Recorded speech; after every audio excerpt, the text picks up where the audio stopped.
పల్నాడు జిల్లా అచ్చంపేటలో political heat తారాస్థాయికి చేరింది. ఎంపీపీ ఎన్నిక నిర్వహణకు అధికారులు ఏర్పాట్లు చేశారు.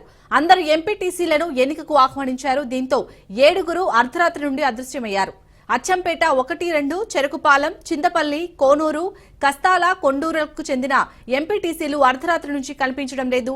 ఎంపీపీ ఎన్నికలో పాల్గొనాల్సిన ఎంపీటీసీలు అదృశ్యం కావడం సంచలనంగా మారింది. దీనిపై పూర్తి డీటెయిల్స్ మా ప్రతినిధి రమేష్ అందిస్తారు. రమేష్, చెప్పండి, ఇటు ఎంపీపీ ఎన్నికల్లో పాల్గొనాల్సిన ఎంపీటీసీలు అదృశ్యం కావడానికి సంబంధించి పూర్తి అప్డేట్స్ ఏంటి? ఏదైతే మరి పెదకూరుపాడు నియోజకవర్గం సంబంధించినటువంటి అచ్చంపేట ఎంపీపీకి సంబంధించి కూడా ఒక వివాదం నెలకొందని చెప్పుకోవచ్చు. ఏదైతే మరి వైసీపీకి సంబంధించి ఇప్పటి వరకు ఆ వైసీపీ సంబంధించినటువంటి ఎంపీపీగా ఉన్నటువంటి నేపథ్యంలో ఆమె రాజీనామా చేసినటువంటి పరిస్థితి కనపడుతుంది. ఈ నేపథ్యంలో ఎంపీటీకి సంబంధించి మొత్తం మెజార్టీ పీపుల్ ను ఎన్నుకోవాల్సినటువంటి నేపథ్యంలో దానికి సంబంధించి కూడా అధికారికంగా ప్రభుత్వం దీనికైతే ఒక నివేదిక అయితే రూపొందించింది. ఈ నేపథ్యంలోనే 4 ఎంపీటీసీలకు సంబంధించి వైసీపీకి సంబంధించినటువంటి ఎంపీటీసీలు రాత్రికి రాత్రి కూడా కనిపించినటువంటి పరిస్థితి కనపడుతుంది. అటు కుటుంబ సభ్యులు కూడా అటు పోలీసులకి ఫిర్యాదు చేసినటువంటి పరిస్థితి సంబంధించి కూడా కేవలం అధికార పార్టీకి సంబంధించినటువంటి భాష్యం ప్రవీణే దానికి ఆయనకి సంబంధించినటువంటి అనుచరులు వాళ్ళని అర్ధరాత్రి వారిని కిడ్నాప్ చేశారని కూడా బాధితులు ఆరోపిస్తున్నటువంటి పరిస్థితి కనపడుతుంది. అయితే కూటమి ప్రభుత్వం ఏర్పడిన తర్వాత ఎక్కడికక్కడ కూడా అటు మున్సిపల్ శాఖ సంబంధించినటువంటి కమిషనర్ చైర్మన్లకు సంబంధించి కానీ అదేవిధంగా అటు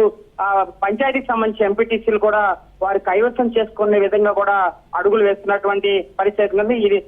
ఈ కోణంలోనే అచ్చంపేట సంబంధించినటువంటి ఎంపీపీ సంబంధించినటువంటి ఎన్నికలకు కిడ్నాప్ కలకలం రేపుతున్నటువంటి పరిస్థితి కనపడుతుంది. అయితే ఈ రోజు అధికారికంగా ఓటు వేయాల్సినటువంటి నేపథ్యంలో అటు ఎంపీటీసీలు కూడా కనిపించకుండా వెళ్ళినటువంటి నేపథ్యంలో ఆ సమయానికి మరి తీసుకొచ్చి ఓటు వేస్తారా లేదా ఏదైతే మరి అధికారులు మెజార్టీ పీపుల్ ఎవరికి ఓటు వేస్తే వారికి డిక్లేర్ చేసేటువంటి అవకాశం ఉంది. ఈ నేపథ్యంలోనే ఇలాంటి ప్రక్రియకి అటు కూటమి నాయకులు పూనుకున్నారని చెప్పి కూడా వైసీపీ తీవ్రంగా విమర్శిస్తున్నటువంటి పరిస్థితి కనబడుతుంది. ఏది ఏమైనా కిడ్నాప్ వ్యవహారం కూడా కొంత పెదకూరుపాడు నియోజకవర్గంలో కలకలం రేపుతున్నటువంటి పరిస్థితి కనపడుతుంది. చాలని రమేష్, అలాగే మరి అదృశ్యమైన ఎంపీపీల కుటుంబ సభ్యులు ఏమంటున్నారు? అంటే రాత్రి నుంచి అదృశ్యమయ్యారని తెలుస్తుంది కదా.